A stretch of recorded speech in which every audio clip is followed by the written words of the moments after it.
آیت نمبر 83 سورہ الانعام. آپ معلوم صفحہ بتائیں تو پھر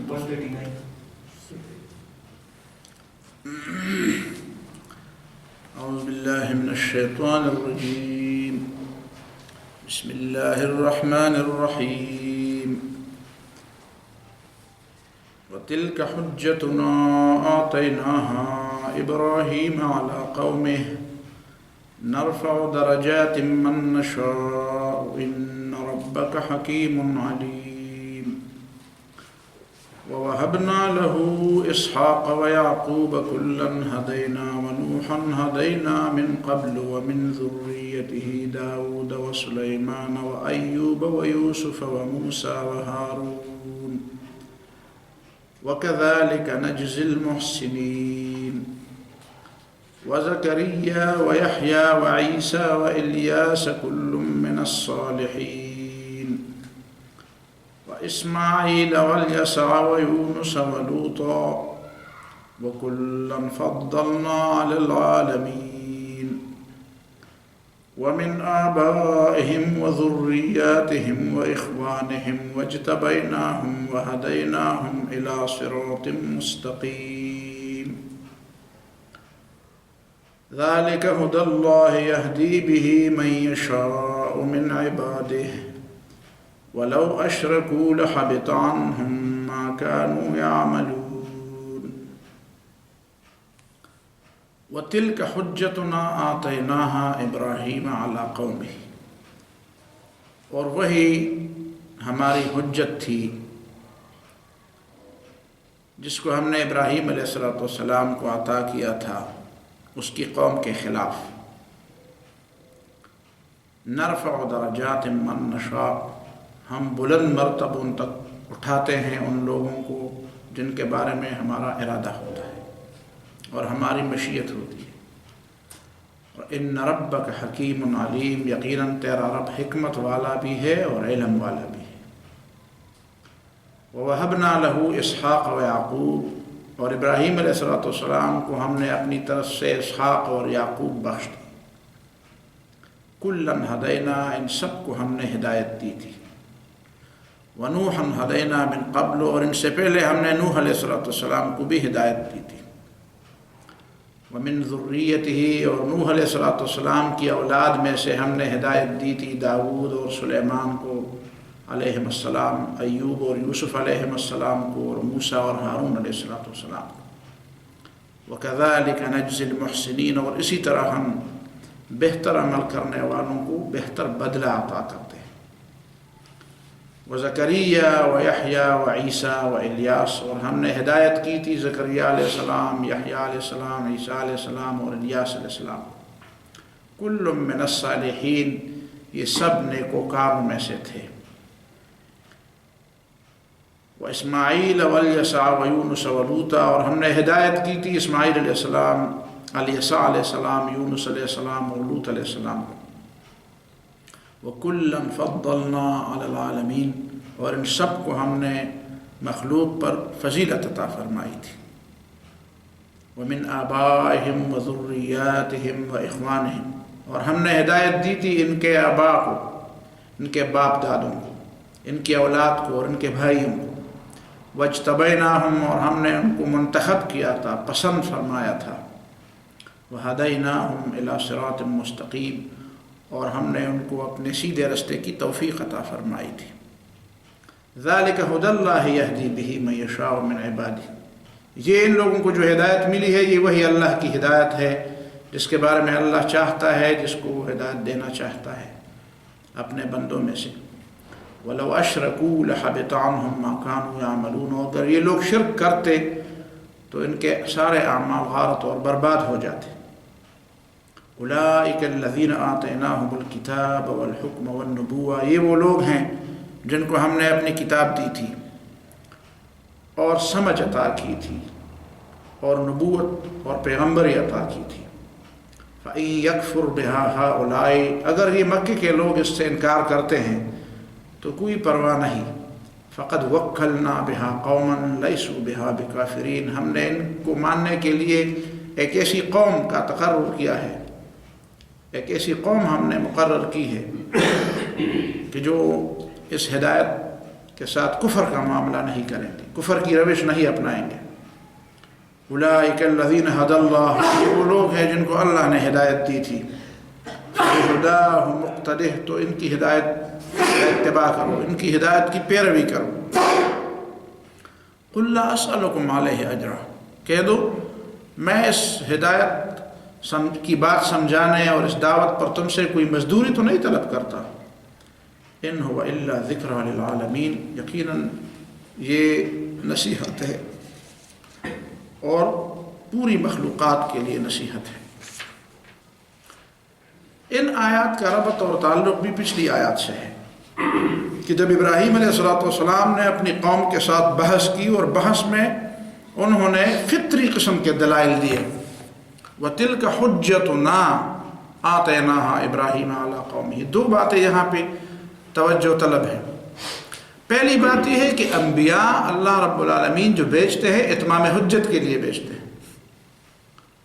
یہ جو لوگ سمجھتے ہیں کہ انبیاء صرف دعوت دینے والے ہوتے ہیں اور بس اس سے کام نہیں رکھتے کہ حجت تمام ہو گئی کہ نہیں، اصل مسئلہ اتمام حجت کا ہے۔ قرآن نے بار بار فرمایا لئلا یکون للناس علی اللہ حجت بعد الرسل، اللہ نے پیغمبروں کو اس لیے بھیجا تاکہ لوگوں کے بہانے ختم ہو جائے، قیامت کے دن لوگ یہ نہ کہیں کہ ہم تو بے خبر تھے، انا کنا عن ھذا غافلین، ہمیں تو یہ نہیں معلوم تھا قیامت آئے گی، ہمیں تو یہ نہیں معلوم تھا کہ اعمال کا حساب کتاب ہوگا، نیکی بدی کا بدلہ دیا جائے گا، یہ تو ہمیں نہیں معلوم تھا، نئی زندگی ہوگی اس میں نیک اور بد بدلے ہوں گے، یہ تو ہمیں نہیں معلوم تھا۔ اگر ہمیں معلوم ہو جاتا تو ہم اس کے لیے تیاری کرتے۔ تو یہ بہانہ ختم کرنے کے لیے اللہ رب العالمین نے انبیاء بھیجے، لئلا یکون للناس علی اللہ حجت بعد الرسل، تاکہ پیغمبر بھیجنے کے بعد لوگوں کی حجت ختم ہو جائے، اللہ کی حجت قائم ہو جائے، اللہ کی حجت قائم ہو جائے۔ اتمام حجت کے بعد اللہ رب العالمین وما كنا معذبین حتى نبعث رسولا، ہم رسول بھیجنے کے بعد ہی لوگوں کو عذاب دیتے ہیں، پہلے نہیں دیتے، سمجھتے پہلے ان کو سمجھا دیتے ہیں اور سمجھنے کے بعد ان کو مہلت بھی دیتے ہیں، اور مہلت دینے کے بعد ان کو پھر پکڑ لیتے ہیں۔ تو ایک بات تو یہ ہوئی کہ اتمام حجت ضروری، اور اتمام حجت کا مفہوم کیا ہے؟ اتمام حجت کا مفہوم یہ ہے کہ جو سمجھنے اور سمجھانے کے جتنے بھی طریقے اور جتنے بھی راستے سب کو استعمال کیا جائے، ہر طرف سے اور ہر اینگل سے اور ہر پہلو سے لوگوں کو سمجھانے کی بات وہ مکمل کی جائے، موجودہ نسلوں کو بھی، آئندہ آنے والے نسلوں کو بھی، دین اور دنیا کے حوالے سے، انفرادی اور اجتماعی زندگی کے حوالے سے، علم اور عمل دونوں کے حوالے سے، سارے حوالوں سے لوگوں کو سمجھایا جائے۔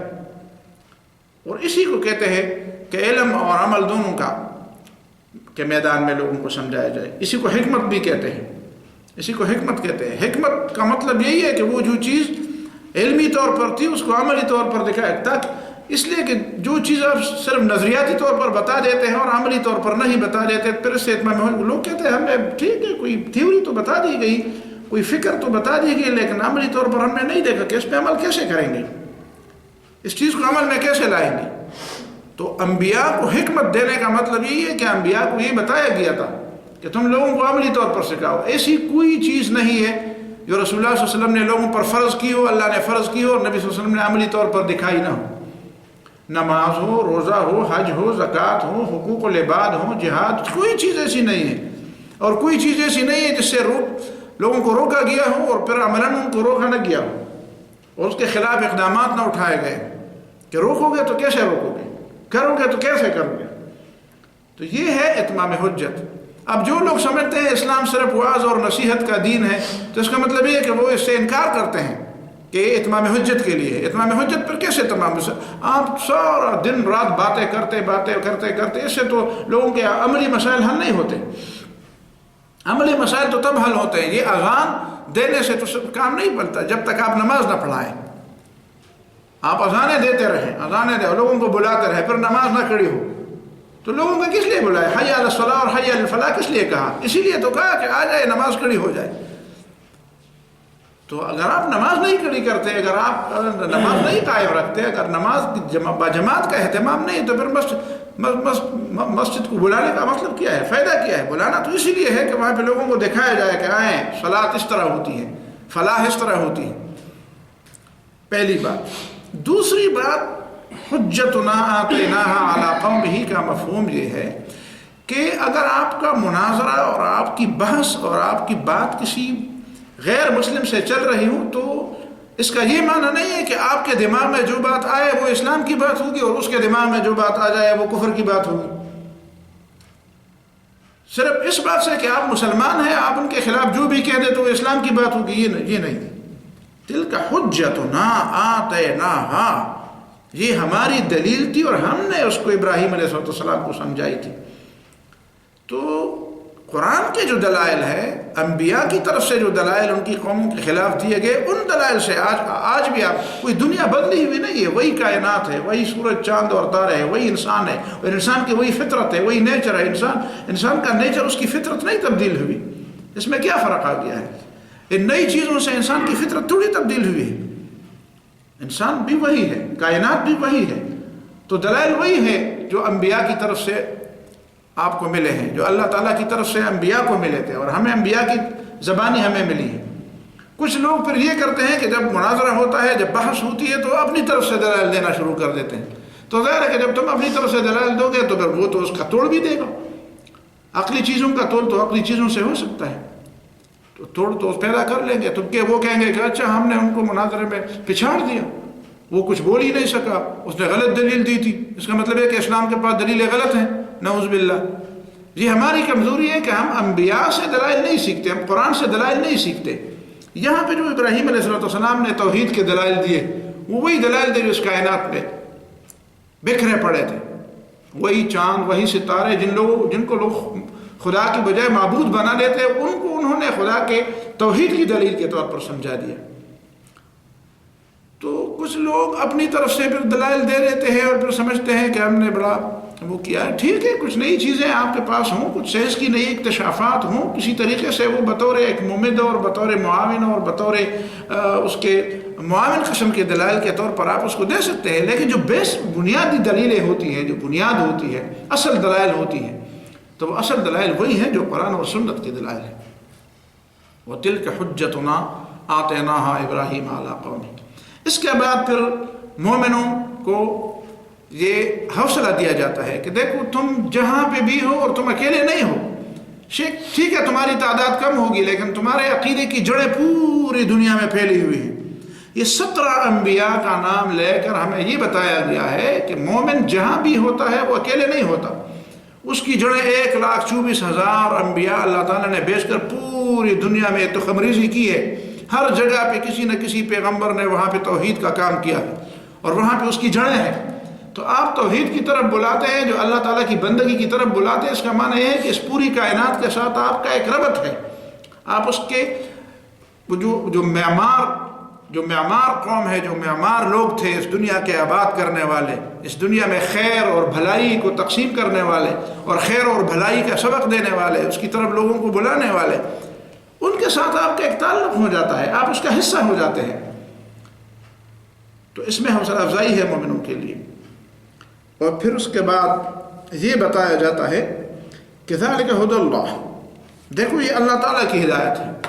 یہ جو 1,24,000 پیغمبر کم و بیش پوری دنیا میں مختلف علاقوں میں، مختلف زمانوں میں، مختلف زبانوں میں، مختلف تہذیبوں میں، مختلف قوموں میں جو بکھرے پڑے تھے، ان سب کے درمیان ایک نقطہ اتفاق تھا. وہ کیا تھا کہ سب کی رہنمائی اللہ تعالیٰ نے کی تھی. بظاہر تو ان کے آپس میں ملاقاتیں نہیں ہوئی تھی، کہاں پہ ایک پیغمبر کسی جگہ پہ، کہاں پہ دوسری جگہ پہ. سینکڑوں اور ہزاروں سال کا اختلاف ہونے کے باوجود ان کی دعوت ایک تھی، اس لیے کہ اللہ تعالیٰ نے ان کو ہدایت دی تھی، اللہ تعالیٰ نے ان کی رہنمائی کی تھی. انہوں نے ایک دوسرے سے اس طرح نہیں سیکھا تھا، انہوں نے براہ راست اللہ تعالیٰ سے سمجھا تھا، سیکھا تھا. اللہ تعالیٰ نے براہ راست ان کی رہنمائی کی تھی، ان کو ہدایت دی تھی.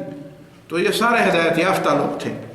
اور پھر ہدایت یافتہ ہونے کا مفہوم یہی ہے کہ اب ان کا جو نام لیا جا رہا ہے، ہر جگہ پہ کسی نہ کسی پیغمبر کا نام، بلکہ جو لوگ اپنی تاریخ میں کچھ بڑے لوگوں کو پاتے ہیں تو کسی نہ کسی حیثیت سے ان کا رابطہ پیغمبروں سے جوڑتے ہیں. شاید کہتے ہیں ہمارے ہاں کوئی مثلا ہندوستان والے کہتے ہیں گوتم بدھ شاید پیغمبر تھے. یہ کیوں کہتے ہیں؟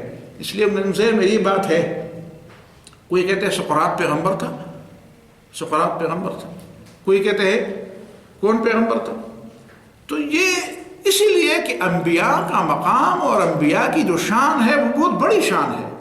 تو لوگ اپنی تاریخ کے بڑے لوگوں کو انبیاء سمجھتے ہیں. وہ ہیں یا نہیں ہے وہ الگ بات ہے، لیکن یہ بتانا کہ لوگ اس کو انبیاء کے صف میں شمار کرنے لگے ہیں اور اس کے لیے دعوے کرتے ہیں اور دلیلیں دیتے ہیں، یہ اس بات کی دلیل ہے کہ اس دنیا کے اندر اگر کوئی نام نام کسی کا باقی رکھا ہوا ہے، اگر کسی کا نام اس دنیا میں زندہ ہے تو وہ انبیاء ہے. اور انبیاء کے نام اس لیے زندہ ہے، انبیاء کا مقام اس لیے بلند ہے کہ انبیاء کو اللہ رب العالمین نے ہدایت دی تھی. تو جو شخص چاہتا ہے کہ اس دنیا میں کوئی نیک نام پیدا کر دے، کوئی نیکی کا کام کر دے، کوئی بھلائی کا کام کر دے، انسانیت کی بھلائی کا، دنیا کی بھلائی کا، انسانوں کی بھلائی کا، ایسا کوئی کام کر دے کہ اس کا نام ہمیشہ روشن یاد کیا جائے، تو اسے چاہیے کہ پیغمبروں کا اقتداء کر دے. پیغمبروں کا اسی لیے آخر میں فرمایا جا رہا ہے اولئک الذین ھدی اللہ فبہداہ مقتدی. یہ وہ لوگ ہیں جن کو اللہ نے ہدایت کی ہے، تم بھی ان کی ہدایت کی پیروی کرو، ان کی ہدایت کی پیروی کرو. کسی کی پیروی کرنا اس کی ہدایت کی پیروی کرنا ہے، پیغمبر کی پیروی کرنا اس کی ہدایت کی پیروی کرنا ہے. اسی کو اتباع بھی کہتے ہیں، اسی کو اطاعت کہتے ہیں. اقتداء بھی کہتے ہیں، اتباع بھی کہتے ہیں، اطاعت بھی کہتے ہیں. حکم اور امر مانا جائے تو اس کو اطاعت کہتے ہیں، اور اس کو عملی طور پر فالو کیا جائے تو اس کو اقتداء اور اتباع کہتے ہیں. تو فبہداہ مقتدی. اور پھر فرمایا دیکھو یہ اتنا بڑا نام جو ان کو ملا ہوا ہے، وَلَوْ أَشْرَكُوا لَحَبِطَ عَنْهُمْ مَا كَانُوا يَعْمَلُونَ. اگر وہ شرک کرتے تو ان کو اتنا مقام نصیب نہ ہوتا. یہ جو اتنا بڑا مقام ان کو نصیب ہوا ہے، جب بھی ان کا نام لیا جاتا ہے احترام سے لیا جاتا ہے. لوگ اپنے بچوں کے نام ان کے ناموں پر رکھتے ہیں. لوگ چاہتے ہیں ان کی سیرتیں پڑھیں، ان کی تاریخ دیکھیں، پڑھیں، ان کے نام احترام کے ساتھ. یہ کیوں؟ اس لیے کہ انہوں نے توحید کو اپنایا تھا. اگر وہ شرک کرتے لَحَبِطَ عَنْهُمْ مَا كَانُوا يَعْمَلُونَ، ان کا نام و نشان ہی مٹ جاتا، پھر ان کا نام لیوا کوئی نہ رہتا. حبت کا مطلب کیا ہے؟ حبت عربی زبان میں کہتے ہیں کہ جب کوئی جانور کوئی زہریلی گھاس کھائے، کوئی زہریلی چارہ کھائے اور اس کا جسم پھول جائے، اس کا مطلب یہ ہے کہ وہ اب ہلاک ہونے والا ہے. بظاہر تو اس کا جسم بڑا مضبوط نہ، جو لوگ سمجھتے نہیں ہیں وہ کہتے ہیں یار بڑی زبردست صحت ہے اس کی، حالانکہ وہ صحت نہیں ہے، وہ تباہی کی طرف جا رہے ہیں. لَحَبِطَ عَنْهُمْ مَا كَانُوا يَعْمَلُونَ. تو برے اعمال بظاہر تو شاید ان کی کوئی ویلیو ہوگی ان لوگوں کے ذہن میں جو نہیں دیکھتے، جو زہر اور تریاق کا فرق نہیں کرتے، ان کے ذہن میں شاید اس کی کوئی ویلیو، کوئی قیمت ہوگی. لیکن جو سمجھنے والے ہوتے ہیں وہ سمجھتے ہیں کہ بھئی یہ جانور جو پھولا ہوا ہے یہ صحت کی وجہ نہیں ہے، اس کی وجہ جو ہے وہ زہریلی گھاس ہے، ابھی کی تبھی مرنے والا ہے. اسی طریقے سے جو اعمال اللہ کے ہاں مقبول نہیں ہے، شرک کی بنیاد پر جن اعمال کی بنیاد ہے، جن کی بنیاد میں توحید نہیں ہے، جن اعمال کی بنیاد میں توحید نہیں ہے، وہ اعمال بظاہر تو لوگوں کو بڑے اچھے نظر آتے ہیں، لیکن یہ بربادی والے اعمال ہیں. اور بربادی والے اس لیے کہ اللہ تعالیٰ ان سے یہ پوچھے گا کہ میں نے تمہیں جو صلاحیتیں دی تھی وہ اس لیے تو نہیں دی تھی. جو اہلیت، جو موقع، جو صلاحیت تمہیں ملی ہوئی تھی، وہ صلاحیت اور اہلیت اور موقع اور مہلت جو تمہیں ملی تھی اسی لیے ملی تھی کہ تم نیک اعمال کر لو. یہ تم نے کیا بربادی کی اور خود اپنے آپ کو بربادی اور تباہی کے حوالے کر دیا. تو وہی بات صادق ہو جاتی ہے کہ اللہ رب العالمین انسان کو جو سزا دیتے ہیں قیامت کے دن یا دنیا میں جو سزا دیتے ہیں وہ دو وجوہات سے دیتے ہیں. یا اس وجہ سے دیتے ہیں کہ اس نے اپنے رب کو نہیں پہچانا، اور وہی بات بعد میں کی جاتی ہے وما قدر اللہ حق قدرہ. اور ایک سزا اس کو اس لیے ملتی ہے کہ اس نے اپنے انسانیت کو برباد کر دیا، انسانیت سے اپنے آپ کو گرا لیا. انسانیت ایک بہت اعلیٰ مقام تھا، بہت بلندی تھی، پوری مخلوق میں بہت بلند مقام تھا جس کو دیا گیا تھا انسان کو. اب یہ انسان توحید کو چھوڑ کر شرک کا راستہ جب اختیار کرتا ہے تو گویا کہ وہ اپنے آپ کو اس بہت بڑے بلند مقام سے نیچے گراتا ہے جو اللہ تعالیٰ نے اس کو جو مقام دیا ہے. تو اسی مقام سے اپنے آپ کو گرانے کی بھی اللہ تعالیٰ اس کو سزا دیتے ہیں. وَلَوْ أَشْرَكُوا لَحَبِطَ عَنْهُمْ مَا كَانُوا يَعْمَلُونَ. حالانکہ انسان بظاہر دنیا میں بڑے جو کام کرتے ہیں وہ اپنے لیے بڑی چیزیں، میں نے یہ کیا، میں نے وہ کیا، میں نے دولت پیدا کی، میں نے اتنے آبادیاں بنا دی، میں نے اتنی تعمیرات کی، میں نے اتنے نئے نئے ایجادات کر دیے، میں نے اتنی دولت کمائی، میں نے یہ نام کمایا، میں نے. تو یہ چیزیں اگر توحید کی بنیاد پر نہ ہوں تو پھر یہ تباہ ہونے والی ہے، اور انسان کی زندگی اور اس کے وقت اور اس کی مہلت اور اس کی قیمت کو ضائع کرنے والے، بلکہ خود اس کی انسانیت کو ضائع کرنے والے. لیکن اگر ان ساری چیزوں کی بنیاد توحید پر ہو تو اس کا مطلب یہ ہے کہ پھر اللہ تعالیٰ کا ہے، اس کی قبولیت ہے، اور پھر یہ مقبول چیزیں ہیں. وَتِلْكَ حُجَّتُنَا آتَيْنَاهَا إِبْرَاهِيمَ عَلَىٰ قَوْمِهِ. لیکن قوم، اس کی قوم، وہی اسی قوم کا وہ فرد تھا، لیکن چونکہ نظریات میں اختلاف تھا تو اللہ تعالیٰ نے نظریات کے اختلاف کی وجہ سے پھر اسی ابراہیم علیہ السلام کا، حالانکہ اسی ایک قوم کا فرد تھا، وہی ایک باپ دادا کی اولاد تھی، لیکن یہاں پہ فرق ہوا. ابراہیم علیہ السلام جب توحید کی بنیاد پر اپنی قوم سے بحث کرتے تو اللہ تعالیٰ براہ راست اس کی مدد کرتے ہیں، اور فرشتے بھی اس کی مدد کرتے ہیں. یہ جو ہم پڑھتے ہیں قرآن میں، فرشتے مومنوں کے لیے دعا کرتے ہیں، حدیث میں یہ بات آئی. علماء کے لیے بھی مغفرت کی دعا کرتے ہیں اور عام مومنوں کے لیے بھی. وَيَسْتَغْفِرُونَ لِلَّذِينَ آمَنُوا الَّذِينَ يَحْمِلُونَ الْعَرْشَ وَمَنْ حَوْلَهُ يُسَبِّحُونَ بِحَمْدِ رَبِّهِمْ. جو فرشتے عرش کو اٹھائے ہوئے ہیں اور جو عرش کے ارد گرد ہیں، یؤمنون بِهِ، وہ اللہ پر ایمان رکھتے ہیں اور اللہ تعالیٰ کی تسبیح کرتے ہیں. وَيَسْتَغْفِرُونَ لِلَّذِينَ آمَنُوا، اور مومنوں کے لیے اللہ تعالیٰ سے مغفرت طلب کرتے ہیں. ربنا وسعت كل شيء رحمۃ وعلما. اے ہمارے رب، تیری رحمت ہر چیز پہ حاوی ہے، اور تیری رحمت ہر چیز سے بھاری ہے اور اوپر ہے. فاغفر للذین تابوا واتبعوا سبیلک وقہم عذاب الجحیم. جن لوگوں نے توبہ کی ان کی مغفرت فرما، اور جنہوں نے آپ کے راستے کا اتباع کیا ان کی مغفرت فرما، ان کو جہنم کی آگ سے بچا. ربنا وآتہم جنات عدن التي وعدتهم. ان کو جنت عدن اور اقامت ہمیشہ رہنے والی جنت عطا فرما جن کا تم نے ان سے وعدہ کیا ہے. ومن صلح من آبائهم وازواجهم وذرياتهم. اور جو جنت جانے کے حقدار ہو، صالح ہو، ان کے باپ، ان کے اولاد، ان کے بھائیوں بہنوں میں سے. وقهم السیئات. اور ان کو گناہوں سے بچایا رکھ. ومن تق السیئات یومئذ فقد رحمتہ. اور آج جس کو تم نے برے اعمال کے بدلے سے بچا لیا تو گویا اس پہ تم نے رحم کر دیا. تو یہ دیکھیں نا، فرشتے ہماری زمینی مخلوق نہیں ہے، زمین میں ہم رہتے ہیں، فرشتے نے لو کان فی الارض ملائکۃ یمشون مطمئنین. مستقل باشندے فرشتے نہیں ہیں اس زمین کے، زمین کے مستقل باشندے ہم انسان اور جنات ہیں. تو ہمارا اور ان کا کرہ ایک نہیں ہے. وہ آسمانوں میں رہتے ہیں، ہم زمین پہ رہتے ہیں. ان کی زبان الگ ہے، ہماری زبان الگ ہے، بلکہ ان کی اوریجن، ان کی اصل الگ ہے. وہ نور سے پیدا، ہم مٹی سے پیدا کیے گئے، اور ان کے طریقہ کار الگ ہے، ہمارا طریقہ کار الگ ہے. ان کی دلچسپیاں الگ ہیں، ہماری دلچسپیاں الگ ہیں. لیکن چونکہ توحید کو وہ بھی مانتے ہیں، ہم بھی مانتے ہیں، اس سے نیشنلزم کی جڑ کٹتی ہے. نیشنلزم کی جڑ کٹتی ہے. یہ تو یہ جو چیزیں یہ قوم، جو لوگ قوم کے الفاظ قوم پرستی کے لیے استعمال کرتے ہیں، وہ دوسرے سے سمجھتے نہیں ہیں.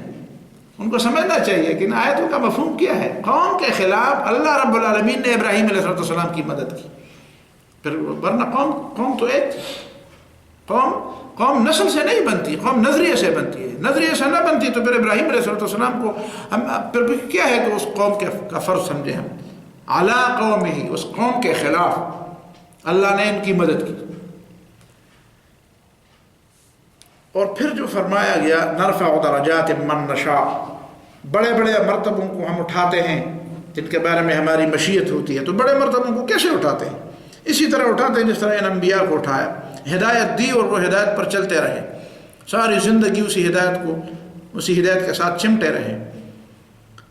اور ان ربک حکیم علیم، تیرا رب حکمت والا اور علم والا ہے. اس کے پاس وہ سمجھتا ہے کہ کون اس کا اہل ہے کہ اس کو بلند درجے عطا کیا جائے. اور پھر ابراہیم علیہ السلام کو اپنی قوم نے نکالا تھا، تو ایسے بڑا رتبہ اور ایسا بڑا مقام کس کو ملا جس کو کسی نے اپنے گھر سے نکالا؟ جس نے بھی اسلام کی وجہ سے ضد اور حسد کی وجہ سے کسی کو اپنے گھر سے نکالا تو اسے اللہ تعالیٰ نے کیا دیا؟ ابراہیم علیہ السلام کو اپنے باپ نے گھر سے نکالا تو جتنا بڑا مقام اسے ملا وہ شاید پوری انسانی تاریخ میں کسی کو بھی نہیں ملا۔ یوسف علیہ السلام کو اپنے بھائیوں نے گھر سے نکالا تو اللہ تعالیٰ نے اسے مصر کی حکومت عطا کر دی اور یہی بھائی اس سے بھیک مانگنے لگے۔ رسول اللہ صلی اللہ علیہ وسلم اور صحابہ کرام کو مکے والوں نے اپنے گھر سے نکالا تو وہاں مدینہ منورہ میں پھر ان کی اور پھر اسی دین کے یہ خادم بن گئے، اسی سے مفتوح بھی ہوئے اور اسی کے سامنے سر جھکائے بھی بیٹھے رہے۔ تو یہ بات کہ کوئی کسی کو اپنے گھر سے نکال لے تو پھر کیا ہوگا؟ بشرطے کہ وہ اپنے ایمان کو اللہ تعالیٰ کی ہدایت کے ساتھ چمٹے رہے۔ وَوَهَبْنَا لَهُ إِسْحَاقَ وَيَعْقُوبَ، ہم نے اس کو اسحاق اور یعقوب عطا فرمایا۔ اور كُلًّا هَدَيْنَا، ان سب کو ہم نے ہدایت کی۔ وَنُوحًا هَدَيْنَا مِن قَبْلُ، اس سے پہلے ہم نے نوح علیہ السلام کو ہدایت دی تھی۔ وَمِن ذُرِّيَّتِهِ، اور نوح علیہ السلام کی اولاد میں سے داؤد اور سلیمان کو، ان دونوں کو دو پڑھے، داؤد اور سلیمان، ایوب اور یوسف، موسیٰ اور ہارون، اور باقی ایک ہے، ان دونوں کو جمع کر کے پڑھیں گے۔ دیکھیں نا، داؤد اور سلیمان بالکل ایک ہی درجے کے ہیں، دونوں پیغمبر بھی، دونوں ایک ہی وقت میں حکمران بھی، باپ بیٹے بھی۔ داؤد علیہ السلام تھے اور داؤد علیہ السلام کے بعد ان کے بیٹے سلیمان علیہ السلام۔ اسی طرح ایوب اور یوسف اگرچہ الگ الگ موقع میں تھے لیکن دونوں پہ جو آزمائشیں ہوئی وہ تقریباً ایک ہی طرح ہیں۔ یوسف علیہ السلام کو بھی بڑی دولت اور بڑی چیزیں عطا کی گئی تھی، ایوب علیہ السلام کو بھی بہت بڑی اولاد اور بڑی چیزیں عطا کی تھی۔ دونوں پر اللہ تعالیٰ نے آزمائشیں کی اور دونوں نے صبر کیا اور صبر کے بدلے ان کو جو کچھ ملا وہ آپ کے سامنے ہے۔ اور موسیٰ اور ہارون تو خود بھائی تھے دونوں۔ وَكَذَلِكَ نَجْزِي الْمُحْسِنِينَ، اور اسی طرح ہم اچھے عمل کرنے والوں کو بدلے عطا فرماتے ہیں۔ وَزَكَرِيَّا وَيَحْيَا وَعِيسَىٰ وَإِلْيَاسَ كُلٌّ مِّنَ الصَّالِحِينَ، سب صالح لوگوں میں سے تھے، نیکوکاروں میں سے تھے۔ اور زکریا علیہ السلام، یحییٰ علیہ السلام، عیسیٰ علیہ السلام، الیاس علیہ السلام صالحین میں سے تھے۔ اور اسماعیل، الیسع، یونس، لوط علیہ السلام، وَكُلًّا فَضَّلْنَا عَلَى الْعَالَمِينَ، سب کو ہم نے مخلوقات پر فضیلت عطا کی تھی۔ دیکھیں کتنی باتیں ہو گئی۔ نجزی المحسنین، یہ نیک عمل کرنے والے تھے اور نیک عمل کرنے والوں کو ہم بدلے دیتے ہیں۔ تو ایک بدلہ تو یہ ہے کہ دنیا میں ان کی نیک نامی ہے، ان کا نام روشن ہے، اور آخرت کا بدلہ تو بہت بڑی چیز ہے۔ دوسری بات، کل من الصالحین، یہ صالح لوگ تھے، نیک عمل کرنے والے لوگ تھے، صلح اور صالحیت والے، صلاحیت اور صالحیت والے تھے۔ ان کے اندر صلاحیتیں بھی بہت تھی، قابلیتیں بھی بہت تھی، اور وہ قابلیت صالحیت کے لیے استعمال ہوئی۔ کسی کے اندر صلاحیت ہوتی ہے لیکن وہ صلاحیت صالحیت کے لیے استعمال نہیں ہوتی، وہ قابلیت جو ہے وہ نیکی کے لیے استعمال نہیں ہوتی، اچھے کام کے لیے استعمال، برے کاموں کے لیے۔ یہ جو بڑے کام کرتے ہیں یہ تو بھی صلاحیت ہے نا۔ یہ جو بدماش بنے پھرتے ہیں، جو قاتل اور ظالم بنے پھرتے ہیں، ان کے پاس تو کوئی صلاحیت تو ہوتی ہے لیکن وہ صلاحیت خود ان کے خلاف جاتی ہے۔ اور پھر وَمِنْ آبَائِهِمْ وَذُرِّيَّاتِهِمْ وَإِخْوَانِهِمْ وَاجْتَبَيْنَاهُمْ، ان کے باپ دادوں کو ہم نے ہدایت دی، ان کی اولاد کو ہم نے ہدایت دی، ان کے بھائیوں کو ہم نے ہدایت دی۔ وَاجْتَبَيْنَاهُمْ، اور ہم نے ان کو پسند کیا تھا۔ اجتباء کا معنی ہے کہ کچھ چیزیں ہوں اور آپ ان میں سے چوز کر دیں، کچھ چیزوں کو اٹھائیں کہ یہ میرے لیے ہے۔ کئی چیزیں پڑی ہوں اور آپ ان میں سے کچھ چیزوں کو اٹھاتے رہیں۔ اجتبیناہم، یہ لوگوں میں ہم نے ان کو اٹھایا، منتخب فرمایا۔ اور پھر وہدیناہم، کس لیے منتخب فرمایا؟ وہدیناہم الی صراط مستقیم، ہم نے سیدھے راستے کی طرف ان کی رہنمائی کی۔ رہنمائی تو وہی ہے جو اللہ تعالیٰ کی طرف سے۔ اور پھر ذالک ھدی اللہ یہدی بہ من یشاء، یہ ہدایت پر صرف پیغمبروں کے لیے نہیں ہے، یہ ہر اس شخص کے لیے ہے جس کے بارے میں اللہ تعالیٰ کی مشیت ہو۔ اور اللہ تعالیٰ کی مشیت کس بارے میں ہوتی ہے؟ جو اللہ تعالیٰ سے مانگے، جو اللہ تعالیٰ سے ہدایت مانگے اس کے بارے میں اللہ تعالیٰ کی مشیت ہوتی ہے۔ دوسری جگہ اللہ تعالیٰ نے فرمایا وَیہدی الیہ من ینیب، جو لوگ اللہ کی طرف جانا چاہتے ہیں اللہ تعالیٰ ان کو چن لیتا ہے، منتخب کر دیتا ہے۔ پھر اولئک الذین آتیناہم الکتاب والحکم والنبوۃ، یہ وہ لوگ ہیں جن کو ہم نے کتاب دی تھی، کتابیں دی تھی۔ ایک کتاب دی تھی، جیسے داؤد علیہ السلام کو زبور دی تھی، عیسیٰ علیہ السلام کو انجیل دی تھی، موسیٰ علیہ السلام کو تورات دی تھی، ابراہیم علیہ السلام کو صحف دیے تھے، موسیٰ علیہ السلام کو صحیفے بھی عطا کیے تھے، ابراہیم علیہ السلام کو بھی صحیفے عطا کیے تھے۔ والحکمہ، اور ہم نے ان کو حکم دیا۔ حکم کا دو مطلب ہو سکتے ہیں، حکم کا مطلب ہے اختیارات بھی، اور حکم کا معنی حکمت بھی، اختیار بھی دیا۔ کچھ لوگوں کے جیسے سلیمان علیہ السلام اور داؤد علیہ السلام اور یوسف علیہ السلام کو تو عملاً اختیارات بھی ملے تھے۔ حکومت جس کو کہتے ہیں وہ حکومت، اقتدار اور مملکت دونوں۔ حکم پھر مملکت اور اقتدار دونوں کے لیے آتا ہے، سمجھ بھی، حکمت بھی، حکومت بھی، اقتدار بھی، مملکت بھی۔ حکومت اور اقتدار اور مملکت دونوں الگ چیزیں ہیں نا، اقتدار اور مملکت الگ الگ چیزیں، ریاست الگ چیز ہے، حکومت الگ چیز ہے۔ تو حکم دونوں میں، اسٹیٹ کے معنی میں بھی ہے اور سورنٹی کے معنی میں بھی ہے۔ اور پھر فرمایا وَلَوْ أَشْرَكُوا لَحَبِطَ عَنْهُمْ مَا كَانُوا يَعْمَلُونَ فَإِن يَكْفُرْ بِهَا هَؤُلَاءِ، اگر یہ مکے والے اس کو نہیں مانتے، فَقَدْ وَكَّلْنَا بِهَا قَوْمًا لَيْسُوا بِهَا بِكَافِرِينَ، تو ہم نے اس دعوت کو سنبھالنے کے لیے، اس دعوت کو سپرد کرنے کے لیے، ہم وَكَّلْنَا بِهَا قَوْمًا، ہم نے اس دعوت کو سپرد کرنے کے لیے ایک قوم تیار کیا، ہم یہ دعوت ان کے سپرد کر دیں گے، اور ایسی قوم ہوگی لیسو بہا بکافرین، کہ وہ اس کے ساتھ کفر کا معاملہ نہیں کریں گے۔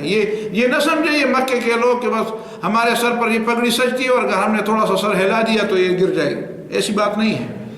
تم محتاج ہو، ایمان اسلام محتاج نہیں، تم اسلام کے محتاج ہو۔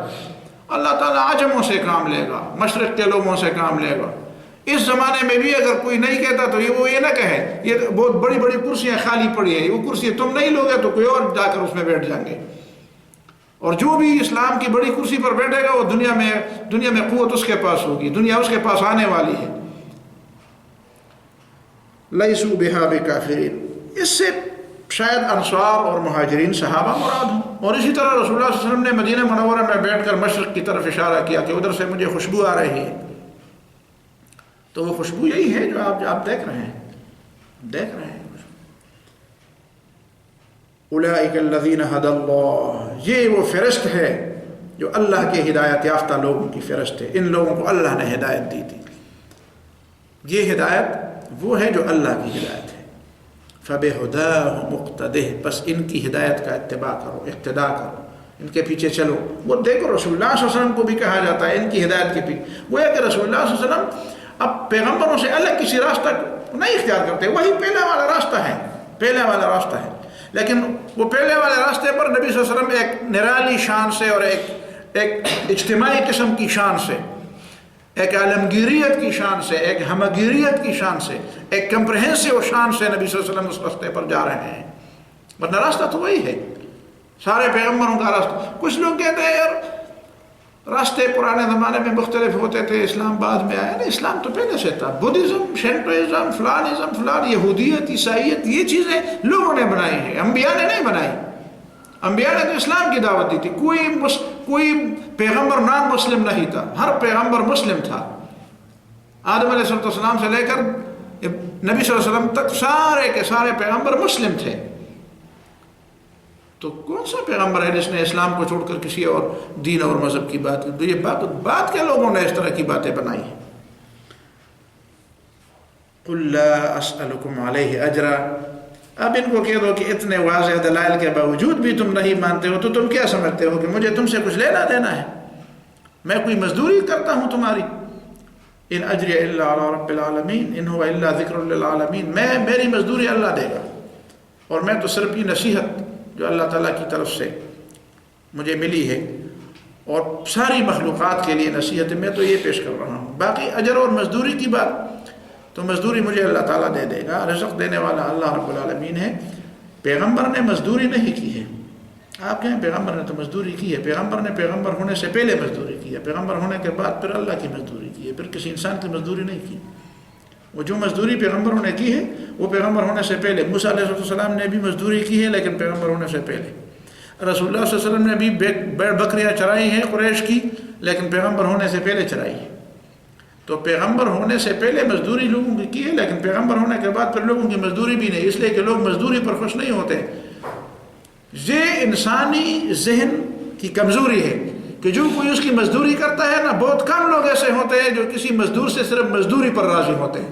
وہ مزدوری سے آگے اس سے بندگی چاہتے ہیں، صرف مزدوری پر راضی نہیں ہوتے. اور پیغمبر اللہ کے بغیر کسی کی مزدوری نہیں کرتا، اس لیے کہ کچھ لوگ مزدوری پر راضی نہیں ہوتے، وہ مزدوری سے آگے بندگی کرانا چاہتے ہیں کہ میری بندگی کر لو. مزدور کو کوئی بھی یہ حق نہیں دیتا کہ وہ حق بات کہہ دے مالک کے سامنے. بہت کم لوگ ایسے ہوں گے کہ مزدور کی بات سنتے ہیں. وہ دیکھتے ہیں تم مجھ سے لینے والے ہو، مجھے کیا بتاؤ گے. اور یا اگر اس کا ذہن خرید لیتے ہیں تو پھر اس کو نچوڑ کے رکھ دیتے ہیں. اس کے ذہن کو قبضے میں، چونکہ اگر وہ گھر میں بھی ہوتا ہے تب بھی اس کا ذہن اس کے قبضے میں ہوتا ہے. آپ دیکھتے ہیں جو ادارے مضبوط ادارے ہوتے ہیں، ان مضبوط اداروں کی نشانی یہ ہوتی ہے کہ وہ اپنا ان کے جو امپلائیز ہوتے ہیں وہ دن رات اٹھتے بیٹھتے ان کے ذہن ان کے قبضے میں ہوتے ہیں. کسی بھی طریقے سے اس کو مسلسل ایک پیغام ملتا ہے کہ بھئی تم ایک رسی میں بندھے ہوئے ہو. تو پیغمبر ہونے کے بعد پھر انسانوں کی مزدوری نہیں کرتا. یوسف علیہ السلام نے بھی کسی بادشاہ کی مزدوری نہیں کی ہے.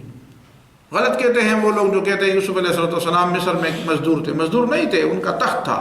تخت مزدوروں کا نہیں ہوتا، تخت بادشاہ کا ہوتا ہے. وَرَفَعَ أَبَوَيْهِ عَلَى الْعَرْشِ، جب ماں باپ آ گئے تو انہوں نے ان کو تخت پر بٹھایا. تو یہ چیزیں ہیں. إِنْ هُوَ إِلَّا ذِكْرَى لِلْعَالَمِينَ، یہ نصیحت ہے ساری مخلوقات کے لیے، اور صرف یہی ہماری مشن ہے اور یہی ہمارا مقصد ہے، اور اسی میں ہماری خوشی ہے کہ تم اس نصیحت کو سمجھو، اس کو قبول کر لو، اس کو عام کر لو، اس کو پھیلاؤ.